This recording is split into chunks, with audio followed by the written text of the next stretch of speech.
I'm Gary Null. For a number of years, more than 15 years, at the Tri-State Healing Center in New York City, and for longer at the Institute of Applied Biology, where I was a senior research fellow, I work with people with HIV infection and full-blown AIDS.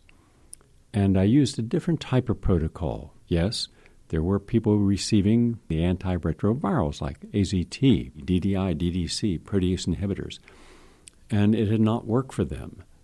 To the contrary, it had debilitated them. Now, I'm a big believer in freedom of choice, so whatever a person chooses, I'm going to support that, for better or worse. I wanted to do something different. I wanted to build up their immune system, but first I wanted to cleanse them as many of the toxins they had.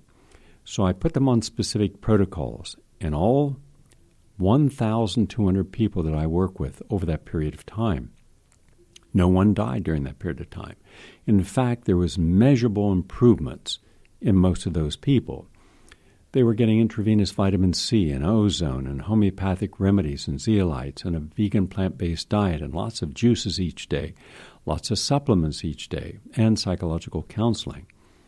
Those of us who were challenging the profiteering by Big Pharma off of the enormous suffering that people were going through with AIDS, we felt that that was reprehensible. So I did a series of investigative reports and exposés, and those were cover stories in national magazines. For that, I was challenged. They didn't like what I had to say. And so they said, oh, he's an AIDS denier.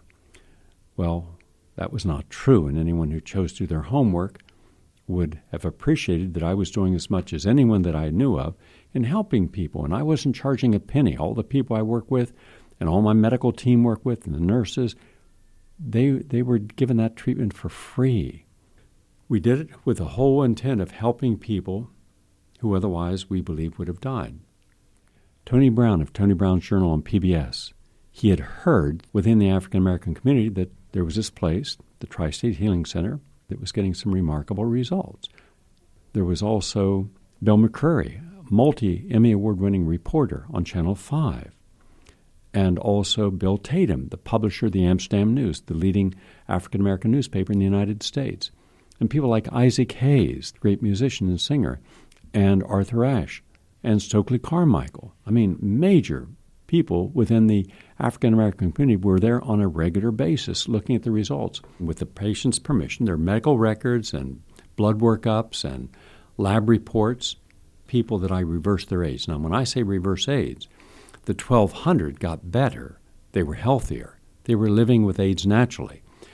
But 8 reversed their HIV-positive to HIV-negative conditions.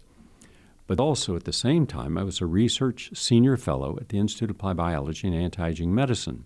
I worked with them, and again, over anywhere from about 1.5 years to 2 years, I was able to reverse 10 people from HIV-positive, full-blown disease to HIV-negative in total health. 2 separate centers, Tri-State Healing Center with its medical staff and the medical staff at the Institute of Applied Biology. I held a press conference. Took a year to plan, where we invited everyone who had succeeded and could prove the success came from a natural, non-toxic approach with their medical doctors and patient records to come to New York. Everyone was told about the press conference. Not a single member of the media or the gay or AIDS community showed up. And yet, here were people who had improved and in some cases reversed their AIDS. We did all-day conferences where we invited people from around the world who were making positive improvements with people with AIDS. 1,700 people showed up throughout the day, not a single member of the media. We had the Apollo Theater for 3 state days with people wanting to know about these alternative approaches, not a single word in the media. Now, this is the time when any drug, no matter how toxic, was promoted as the next miracle cure. But instead of anyone being curious in the mainstream media, Tony Brown on Tony Brown's Journal, PBS, he was curious. Bill Tatum, the publisher of the #1 African-American newspaper in America, he was curious. Earl Caldwell, they were all curious. They came, they did their homework, they looked at the records, they interviewed the patients, and they said after months, yes, we've done our due diligence. What Gary Null has done, no one else on the planet has done. And that's why they wrote stories, invited me on television. And yet the mainstream media somehow got word that Gary Null's an AIDS denier. It's up on Wikipedia. Well, that's not true.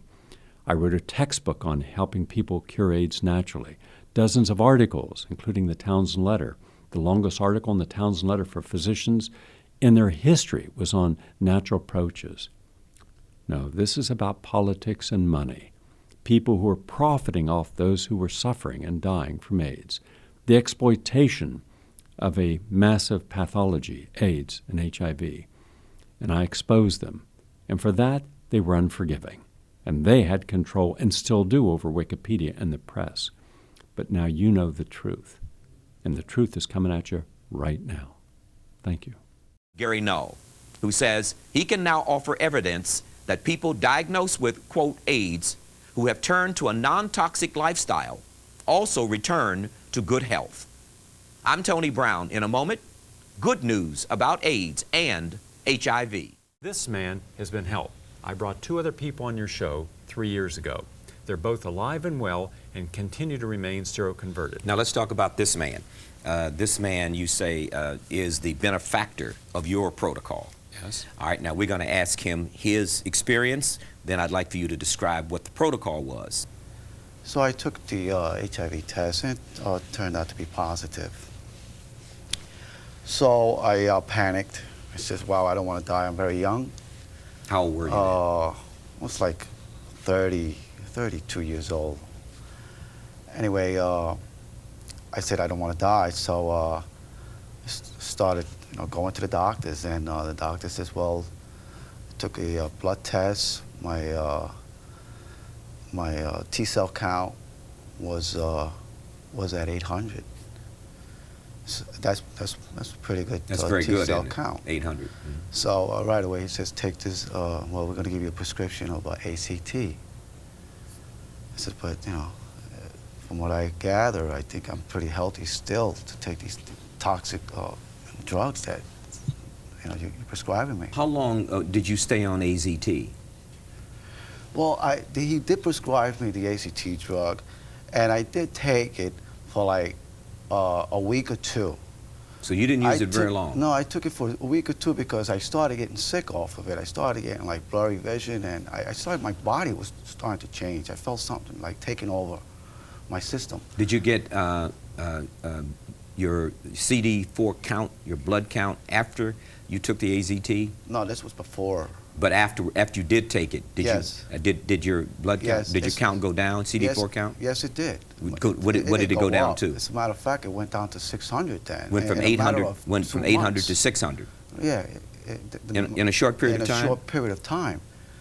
So I just didn't feel good. It just didn't. My body I was being drawn. So anyway, I put the drug and just put it in the garbage can. I just didn't want to take that. Now, after you got with Dr. Null, and you then got involved in his program using his protocol? Yes. Now, what happened to you health-wise after you got involved in his program? Well, right after I started doing his protocol, my lymph nodes went down. Now they're completely normal. They're down. I don't feel anything. I had them like for years. How long have they been down?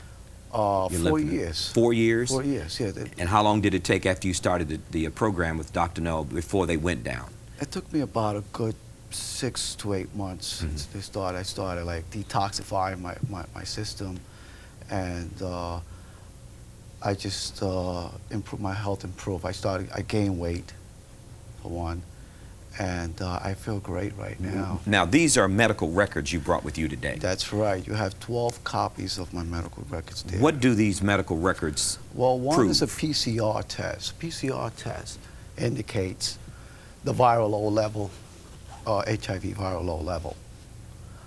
It's negative. What does that mean? That means that there is no HIV virus in my system. It's out. They can't detect it in a blood test. There are many tests that he's taken. It's not just one test. I ask individuals to test when they're at this level almost every 2 to 3 months for at least a year. And the reason I do this is because other physicians and public health officials should know that there's good science in the alternative perspective.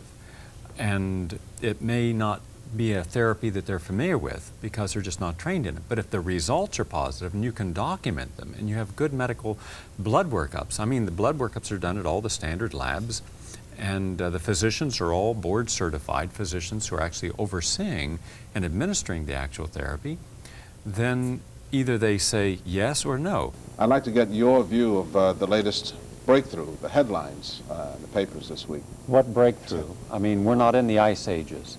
This is an embarrassment. And unfortunately, this is exactly the kind of propaganda that the media has allowed to perpetuate as if this is the most exciting thing happening. Why didn't the media cover the story that ozone in vitro, same test tube, kills the AIDS virus? Linus Pauling's Institute of Virology showed that vitamin C can kill the AIDS virus, the glutathione. There are many, many different things that have been shown to do this.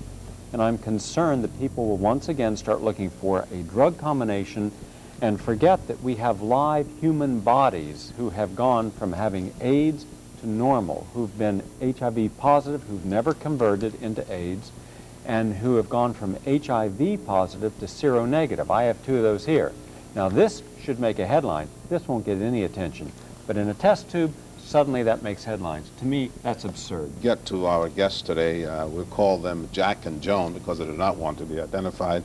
And we're going to talk to them about their conditions, and then maybe you can tell us what's being done to help them. To our guests, who are in silhouette, Jack and Joan, when did you discover that you were HIV positive? I would say about a year and a half, 2 years. Mm-hmm. And I might point out that you're married. You're Yes. both married. Yes. Uh-huh. Now, what led to that discovery? Well, for a while I was feeling sick. At one time I was using recreational drugs for a while. And for a while I started feeling myself really physically tired, lost of weight. I didn't have much energy. And I figured maybe because of my lifestyle in the past, I decided to take the test and to find out that I was positive. Mm-hmm. And did your wife decide to do the same thing? Did you tell her you were positive, and then she went and took the same test? Yes, I found out first, and when I found out I was positive, I told my wife to get tested because I had the fear that she was positive. Now, how long ago was this? This was about About a year and a half. About a year and a half. Okay, and you started taking what kind of treatment?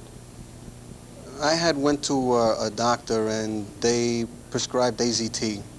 And I was on AZT for approximately 6 weeks, and I didn't feel much of a change. In fact, I was still tired. I still had the weight loss. I was hearing a lot of negative things about it, as well as feeling negative things about it. And I had attended a seminar and decided to get off the AZT, and I took a nutritional route. And I just made a big change in my diet. Big change in my diet, big change in my lifestyle. I had cut out a lot of things, and it seemed to help a lot. I started feeling a lot better. Now, what's the prognosis for both of you today? Well, I just want to say that I started out, the first thing they tell you to do is to have your cell count taken, and I went from a 600, which is below normal, to 1,000, which is a normal cell count for anyone who is even not HIV. And I guess, less than a year.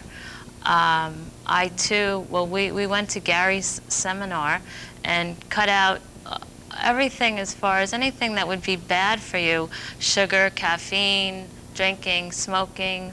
I even stay away from passive smoke. We just follow a very, very healthy diet, and I can honestly say I feel in well health. And my husband went from having like no T cells to a very positive test now that I guess Gary will explain to you that it's not active at all. Yes, I think we'll turn to The most Sonal now. important Yes, thing you here have is this. Record here. This is a test from Roche Biomedical Laboratories, which is division of Hoffman Roche. Turn this around a little bit This more. is an official blood chemistry test. This shows that, and here's what's important, and this is why we're not talking about a test tube and stopping a virus in a test tube. These are live human beings.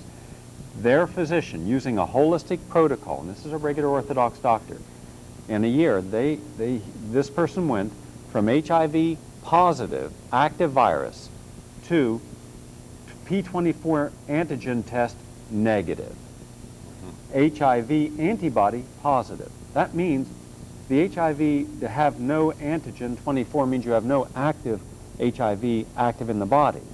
All you have is the antibody. Now, that means this person has made substantial improvement.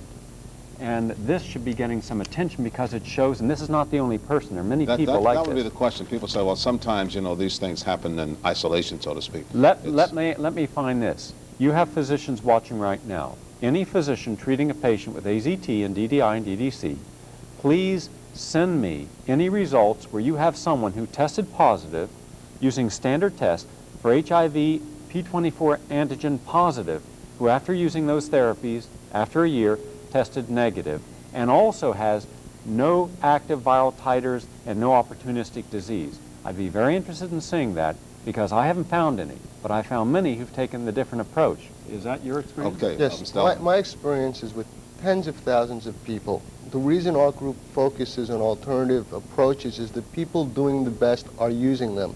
Across the board, without exception, the people who are following the advice of the media and the advice of the medical establishment are dead or dying. Our group has repeatedly seen over and over again the people who are living with AIDS and those at risk who are staying healthy are using alternative treatments to AZT, DDI, and DDC. I would like for you now to tell us, there are 3 documents that we have. I'd like for you to explain the document to us and tell us what we're looking at. All right, the first one is a test called P24 antigen, which measures the amount of viral activity in the blood. Prior to going through hyperthermia, I was P24 antigen positive. I was also culture positive for the HIV virus. I had active virus, so you could grow it out of my blood. I was also PCR positive, which is the test that determines whether you are infected with HIV as compared to being exposed, which is what an antibody test shows. Post-treatment, the first test that came back was the P24 antigen test. That went negative. That's the second document that you see. The third test... It went negative after you began the therapy. After I went through the therapy. It was, in my case, it was now, what a does it mean, negative deal. and positive? Help the public understand. Negative means that there's no longer activity, no longer viral activity occurring. So the Positive, HIV virus was no longer That's active. correct. It became dormant. Or it is, in my case now, I am free of it. I still have antibodies to it because there are, I think, a lot of researchers and activists and people should understand that antibodies are healthy and good for you. You want them. That's what your body uses to fight disease. It's nature's vaccination, isn't That it? is correct. But here we use it in a negative connotation by saying, well, if you have the HIV antibodies, now you're going to get sick and die. Wrong. The third thing, which is the most recent of my blood work, shows that my T cell count has come back up to normal, and that's the thing that determines just where your immune system is, your immunological status.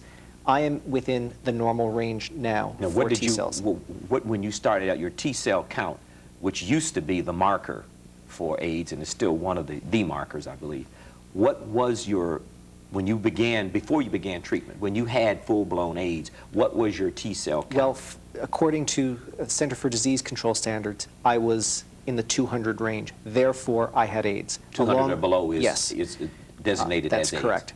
Plus, I had herpes in the lung. I had KS lesions, which are Kaposi sarcoma, in my mouth, down my throat, on my leg. I had been put out on disability in 1989 from high titers of cytomegalovirus, Epstein-Barr virus, the herpes in the lung, which had gotten to the point where I was having trouble breathing. I was coughing to the point where I was coughing up blood. Nothing, straight drugs of codeine could not stop the cough. I had lost weight. I was 30 pounds lighter than I am now.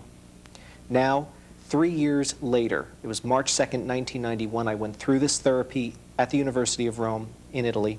3 years later, I am still viral-free, no opportunistic infections whatsoever. So I've just celebrated a third anniversary, which is, I think, a major mark in terms of this disease. And your T cell count now Is normal.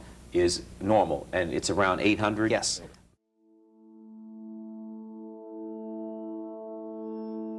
Had I not seen the lab results with my own eyes, I probably would not have believed that something like this was possible. So I studied and I watched, and I saw no less, in the time that I was there, I saw no less than 8 people completely reverse AIDS. I had never seen this in the medical community in the hospital. Gary Null was implementing some of the supplements, like vitamin C, like many other vitamins that work directly in increasing the immune system. And we had lot of patients. We had good results, very good results. In fact, there were some patients that they were absolutely convert from positive to negative. More or less, I cannot give you exactly how many they were, but 10 that I know. And some of them, they are still all right today. In fact, in New Jersey, to Dr. Radu Kramer, was Saturday a patient that she was working, I can say, because she working in a jail. She was a policeman there, and one of the patients bite her and was transmitted, and she's still all right and in remission after all those years. That was 1982, 83rd. I spoke with her Saturday, I didn't ask her. With Gary, what he did was change the person's diet completely, which was what I did. They stopped eating as much as the garbage that they were eating, the sugars and a lot of other things. Anything that would lower their immune system. We put them on green juicing, we put them on supplements, and they did remarkably well for those who followed. Not everybody would follow. Let's face it, not everybody is going to follow a protocol. But there are those people who did follow the protocol, and there were a few of them that really were fantastic. They did ozone, they did vitamin C drips. We cleansed their system as much as possible. We did stress reduction. But they were put on low-dose naltrexone. They were put on many, many different things. And there are a few people that serum converted. But I can't say that everybody did, because you're not going to do it, because it's too much of a change. Even because they can't equate a diet, because they've been eating it all their life, with sickness. It's an impossibility. It's an impossibility. So that they figured, oh, I've been eating all my life, this is not going to change. But it's lifestyle, it's everything that's connected with it. And once you make that change, it was remarkable, absolutely remarkable. I saw Gary in the hallway one day, and I said, Gary, my name is Doug Henderson, blah, blah, blah. I've listened to you for so long. I'm friends with Arthur Ashe, and he hasn't come out yet, but I'd like to be proactive and get him on one of these protocols, if this is true. And the HIPAA laws were different back then in terms of medical records. Now, you can't reveal anything. So Gary took me back in his office. He showed me, I think it was 5 or 6 medical records. And it was not just one medical record, but for each client, each patient, he had, after every 3 months or so, another lab workup done. And so you could see the progression. And these people, according to the records, had seroconverted, had no traces of AIDS or no traces of the HIV virus in their system, which was remarkable. Looking back at the people who were there but looked at AIDS from a different perspective, challenging HIV infection in their body, but from a natural and non-toxic perspective. I've worked with people who have 700 T cells and their health isn't compromised at all, and they're miserable, and all they can think about, what'll happen if I become demented? What'll happen if I lose my health insurance? What'll happen if I lose my job? How will I tell my mother? How will I do this? And life is totally cheated. The most important thing is I feel some hope. I feel like it's not a death sentence, because that's what I felt I had until I started doing this on my own. And probably the thing that makes me the most angry is that my doctor still denies that this can work. I would say the quality of my life is better today than it was 10 years ago. I think I'm more focused. I have more energy. I see more purpose to my life. I don't really get depressed a lot. AIDS for me is truly a wake-up call. Physically, it made me take care of myself. I stopped smoking, I stopped drinking, I stopped doing drugs, because I knew I would die if I continued that way. It made me very aware of my body, you know. And then that's the physical component. The spiritual dimension of what AIDS has done for me has really put me in touch with my center, my higher power, or whatever you want to call it. It works, it's powerful, you know. And then emotionally, after all the depression and all the suicide and all the initial heartbreak of losing people you love, it's made me stronger. I think you need to wake up with a positive attitude, clear your mind, and basically acknowledge that you're alive and you're well. All of this is to center me for the day, because when you leave that little area that you live in, you have to deal with out there. You have to constantly be reminded you have AIDS, be reminded that you're sick, you're ill. So if you walk out of the house thinking, I'm not well, I'm fine, I feel good. So my meditation enables me to maintain that. Actually, I practice Qigong, which is a form of Tai Chi, as well as Tai Chi, on different days. You shouldn't do them all too close together. So Qigong, which is a form of Tai Chi, and yoga. Yoga, which is very strenuous. It is hard, so I don't do as much yoga as I really feel I should. I have my herbs, I have my teas, which I make in advance, so they're ready in the refrigerator. And that I will warm up, and that is prescribed to me by my Chinese doctor. And you know, I go through the necessary preparation of them, and so I store them. And then I add my own little things to them. I currently am cleansing my liver, so I'm working with products that are powdered form, and I add them to his tea, as well as a T-cell builder, a thymus builder, basically. I mean, it's a composite thing. You know, you have to keep your mind in shape, you have to keep your body and parts of your body in shape, and spiritually as well. I am in deep prayer most of the day, praying for the best, you know, and not only for myself, but my friends. After I started to recover from my initial confusion and fear, finding out that I was HIV positive, I said to myself, okay, now it's time to get serious and really explore ways of taking care of yourself the best way possible. And I really, you know, I was an addict, drug and alcohol. I did everything I could to get out of my body. So everything that I've been doing since then has been to try to get into my body. And I do that with exercise, meditation techniques that involve breathing, anything that sort of brings me into the moment and back into my body.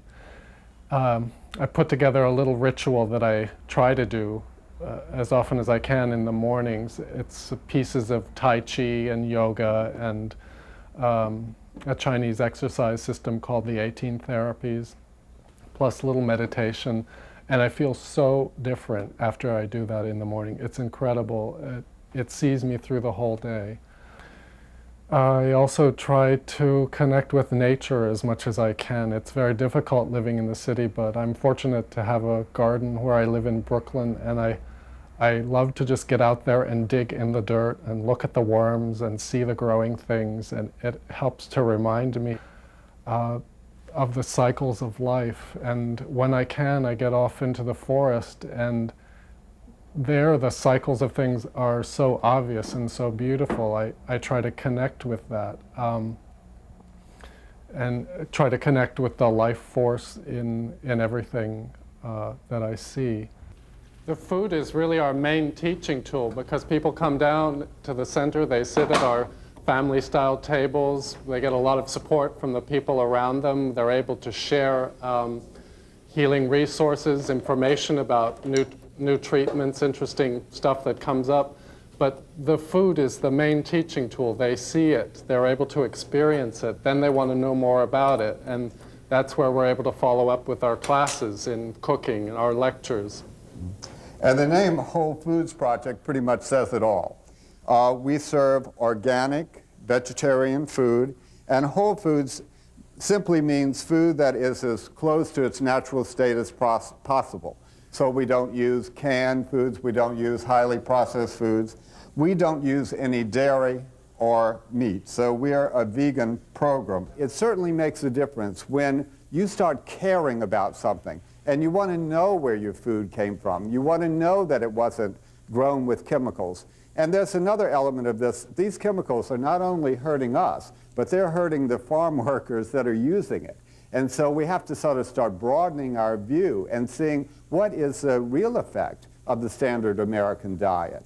And so when we take it home, we care for it, we cook it, we serve it with love, we're really taking care of ourselves, and that may be more important, actually, than what we're eating. There is one thing that I want the whole world to realize, that HIV is not, and AIDS, a death sentence.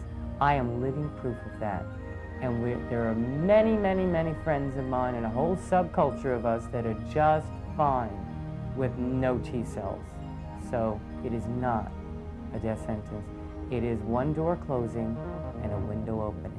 I felt when I first was diagnosed that this was a signal for me that I really had to change my life and that I didn't have a choice anymore. I made a decision that I could look at this as being a victim or look at it as another one of life's adventures, and I decided to look at it as an adventure. When I was diagnosed, my first reaction was nausea, and then the next reaction, I can honestly say that, was a feeling that I am not going to die. I'm not going to let myself die. You know, if there's anything at all that I can do to contribute to, to my being healthy and my future, then I was going to try and find out what it was and do it. I decided that I really wanted to live, and in doing that, I decided to do anything and everything that was possible to make sure that my life would be full and that I would enjoy the moment, because it was too precious. I started doing a lot of reading, as far as reading my own blood work, so I knew what questions to ask my doctors. Many of my doctors got frustrated with me. They would, tell me they're the authority, that they know that not to get caught up in this, but I always wanted to know. And I fired quite a few doctors. Over and over again, people come to our meetings and say something very similar to what he said. I'm feeling better than ever. AIDS was the best thing that ever happened to me. When I heard that the first time, it gave me a headache. I couldn't understand how someone can say that. But then you hear it over and over again, and you carefully understand what's being said. What's being said is the people were empowered. They took charge of their lives. The whole way of living, it's more than simply their health, but their whole relationship to their life has changed. And it's one where they're ready, willing, and able, and reliant on themselves to do whatever they need to do. I believe spirituality has a major part to play in my health, and I believe my emotional state has a great deal to play in my health. If that means that you feel that you want to do acupuncture, or you want to do vitamin C drip or ozone or hyperthermia or whatever, that you should be allowed to do it. Unfortunately, the way things are set up, we don't allow that. You have to do it out of love, out of concern, with intelligence and with knowledge, not out of the desperation of fear, because it's not going to work. You're going to be cramming all this stuff into you, and you're not going to accomplish anything. What I went back to is the traditional Southern Italian diet of fresh fruits and vegetables. And I went to a meeting once, and I heard a man speak named Matthew Grace, and he gave a seminar on natural hygiene. And I found out it's what my family has been practicing all along: fresh, clean, homegrown vegetables. A physician of mine, and also that of my former business partner, had seen a program on CNN about something called whole body hyperthermia. That is a treatment where the body is heated up to above a temperature of 108 degrees, which would be 42 centigrade, at which it is known from medical literature that it can kill certain types of cancer cells, certain types of viruses, and also possibly even the HIV virus. It also enhances and boosts the immune system. Prior to leaving, we had extensive blood work done. I had tested PCR positive, which tests for the DNA of HIV, antibody positive, P24 antigen positive, culture positive, and had a CD4 count of about 200. Today I can tell you it is 33 months later. I no longer have any of the Kaposi sarcoma that I had on my thigh, down my throat, the herpes that I had in the lung that caused the cough, made me cough up blood, gone. My CMV, Epstein-Barr, gone. And what astounded the researchers over at the University of Rome and here in the United States was the fact that I went from P24 antigen positive to P24 antigen negative, and I am also now PCR negative, and I am also culture negative, which means that they cannot grow the virus in my blood any longer. Also, my immune system has come back up to normal. I now have a CD4 count of about 800 to 900, but a CD8 count of about 2,800, which they can't explain, and the Pasteur Institute must do a little work on. Talking about this visualization, you know, they know down to a scientific certainty that your receptor cells and neuropeptides are getting all screwed up with every bad thought you have, and that's going to bring everything down too. So meditation, I do it half an hour every morning, and I'm trying to get it to half an hour every night also, and it's at least 50% of the battle is your thought process, I'm sure. In spite of the fact that out in the field, in small clinics all over the country and indeed around the world, people are finding methods of survival, of improving quality of life, extending the length of life, stopping opportunistic infections, and they're doing it using a variety of approaches, many of which are non-toxic, minimally toxic, that use natural medicine, and that use some strategically placed conventional drugs. But all of those approaches, because they tend not to be the high-profit drugs, they're not getting federal research, and of course they're not getting private pharmaceutical money being put into them, and therefore we don't have this knowledge being systematized and spread out to the general public through the medical community. Sex, blood, death, and numbers. That's an inescapably good combination to sell papers. If they only have one microbe to warn you about, if there's one virus equals one disease, and there's one thing that you should do to prevent it, and that is to have safe sex or not share needles, that's a very easy message for the press to pick up on. I certainly do believe that the media has a responsibility also. And that responsibility is to report fairly on all of the latest breakthroughs and whatever it may be it health, be it technologies, that the media has that responsibility. Truth becomes lost in the glitter of one side and the apparent mundaneness of the other side. As members of the Fifth Estate, the press has been vested with the public trust and has an obligation to report the truth. Has the media been laxed in its responsibility to fairly report all aspects, all views of the HIV/AIDS challenge? As journalists, there is a big responsibility. You need to consider how you cover a story, how you've been gathering information, the reliability of your sources. There is a need to see both sides of an issue impartially. Unfortunately, all too often, journalists are hampered by the thought of losing their jobs or simply not being published because of the controversial nature of their findings.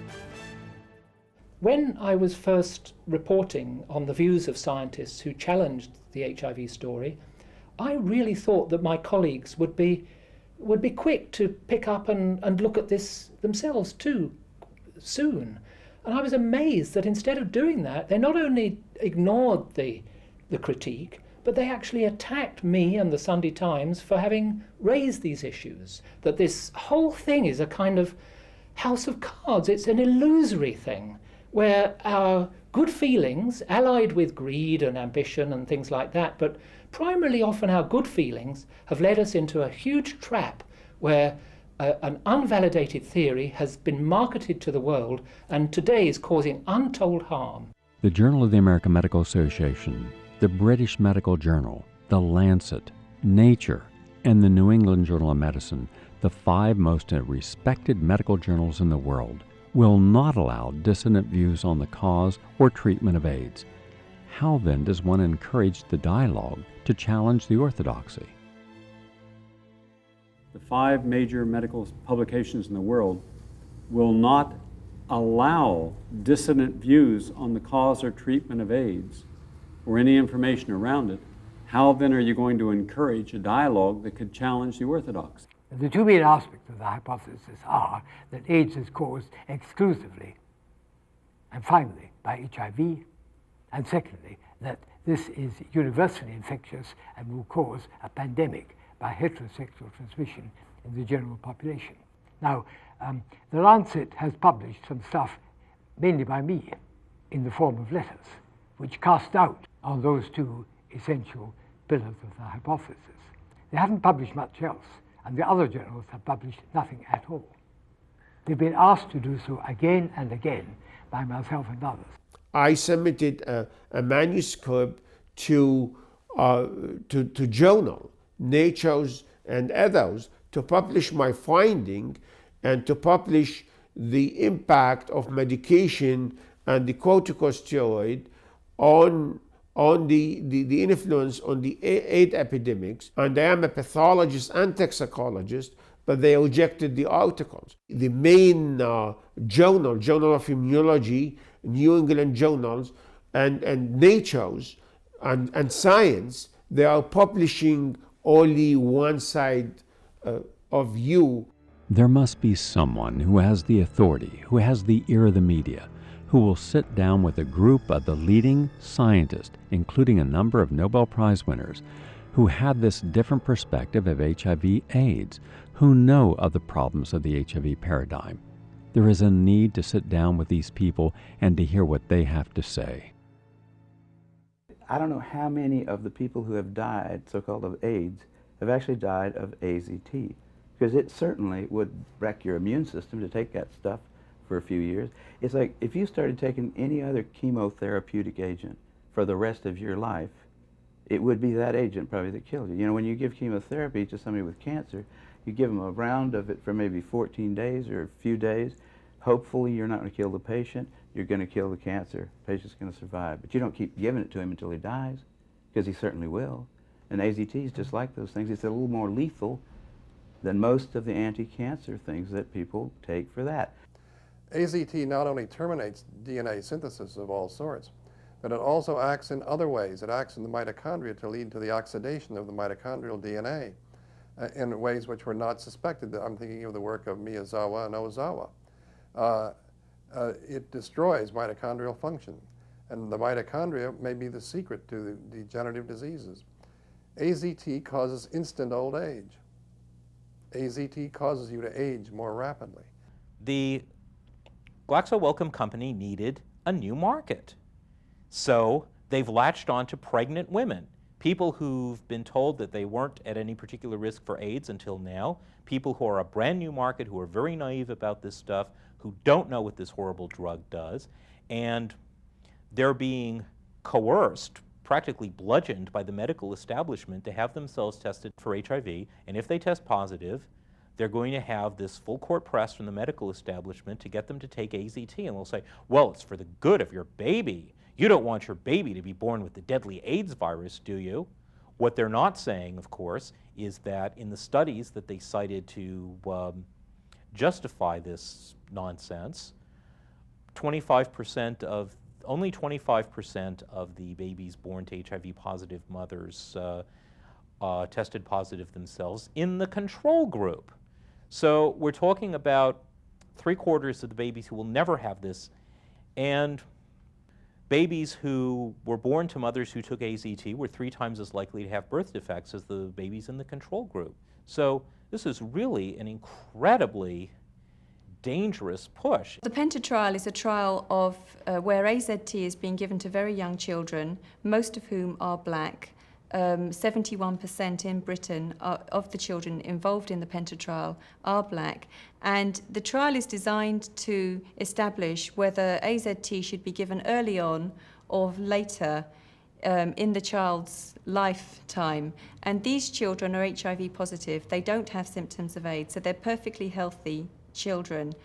And many of the children involved in the Penta trial have suffered very serious side effects. They're making a lot of money off the marketing of AZT, and what we've seen with other drugs is that when they're proved to be toxic in industrialized countries, they then take that same drug to the third world, and it's then dumped onto third world people whose health is already undermined by poverty, overwork, and lack of resources.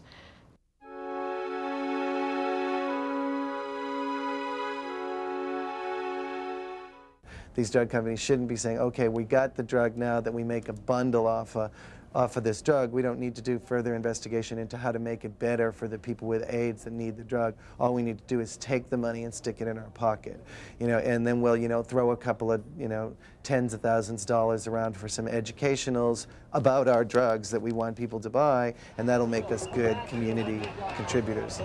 We need to demonstrate to the world that this is where it begins. This is Wall Street. This is the stock market. This is the embodiment of all that is capitalist and free trade and free market in the world. And that, we're in a situation where we're being held hostage by pharmaceutical industry, because we have a desperate population that wants drugs. As I understand it, Burroughs Wellcome saw very early on that they could make a move into a new market. You can hardly blame them. That's what capitalism is. It's an ever-expanding market, isn't it? And of course, in this country, along with Professor Robin Weiss, they developed one of the first antibody tests, which gave them an open door to sell the drugs to the people who tested positive on their test. Burroughs Wellcome and all of the other drug companies are making millions and millions of dollars off these drugs. The new protease inhibitors that are out there right now, they require you, in most cases, to take other antiviral drugs with the protease inhibitors. In other words, you just don't take the protease inhibitors, you take the AZT and the DDI or the DDC. Combination of all these drugs. The drug companies are making a fortune. There's a lengthy story that one could go into in greater detail there about how the charitable arm of Wellcome actually sold off their shares just in time to avoid the Wellcome share price crash that followed the results of the Concord trial, the first results of the Concord trial being released. People, shrewd money realized that AZT was not, but what about shrewd patients? I mean, an awful lot of patients are still swallowing it. I think people are denied the information in order to become shrewd patients. If there were more shrewd patients and less shrewd investors, we'd be better off. A lot of people are dying now because of hepatic failure and because of renal failure, because the toxicities that develop in the liver due to the protease inhibitors and the nucleotide analogs being used in the combinations that are being used now are toxic.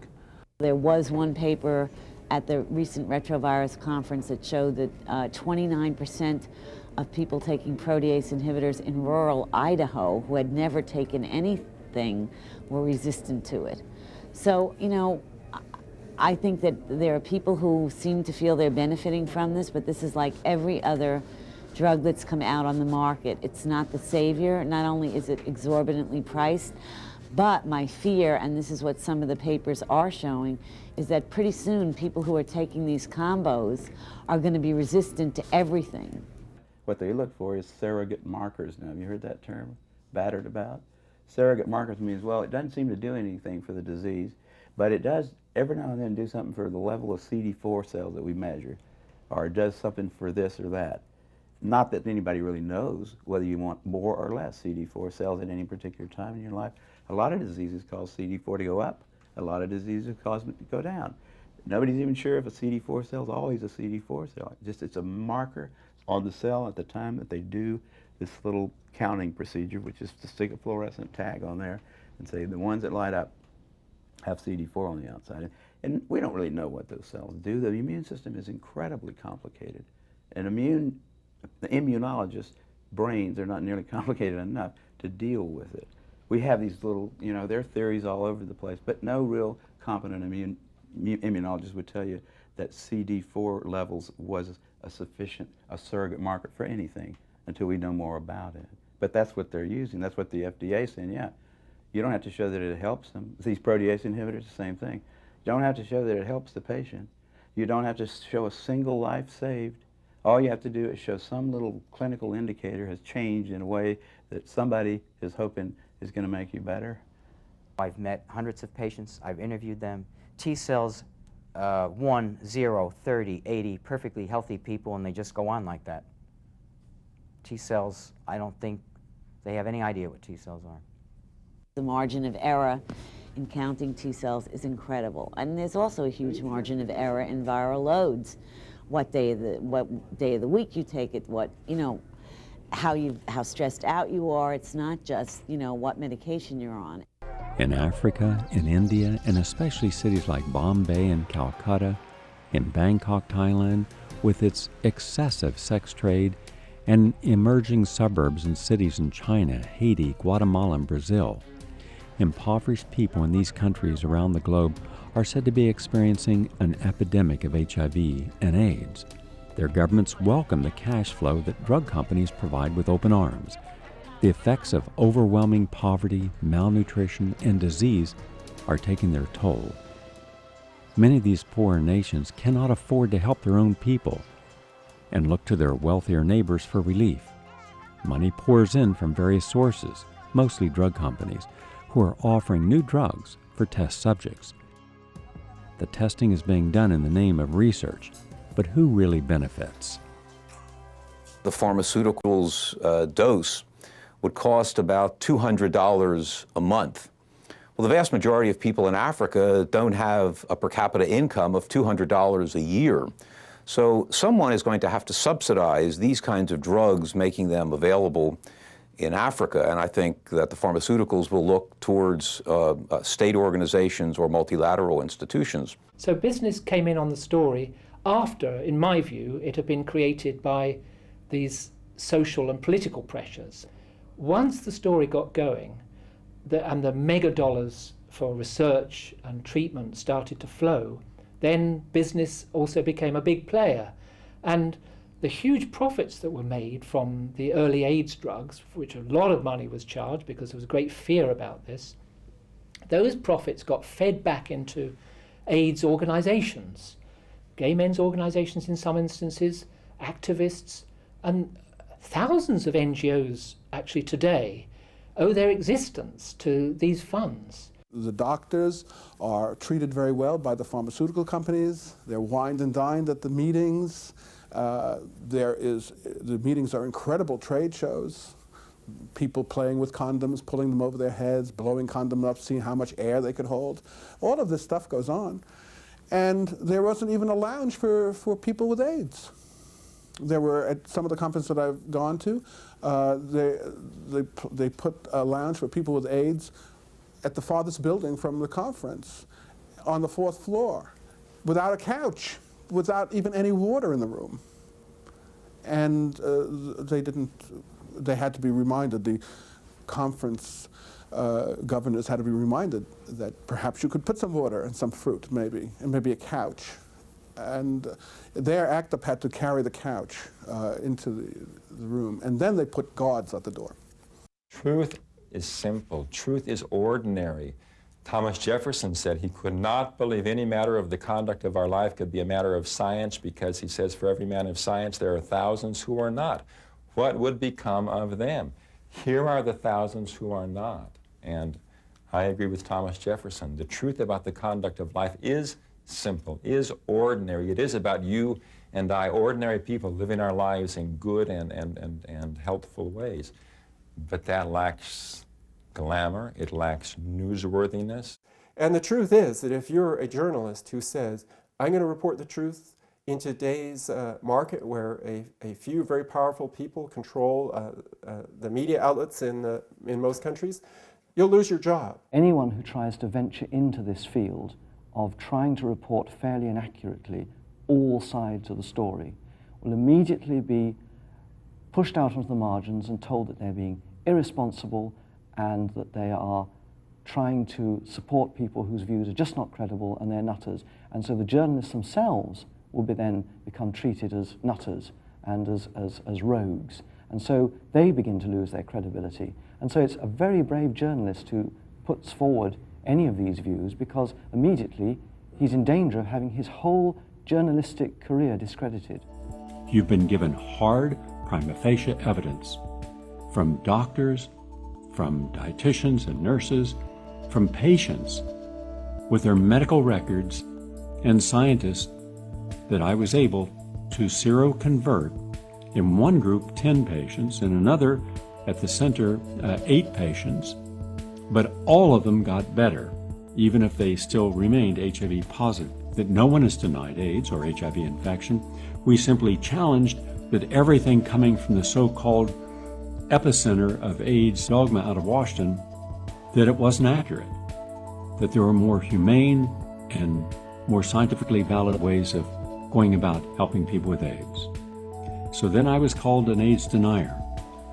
Imagine that. And those people will never apologize.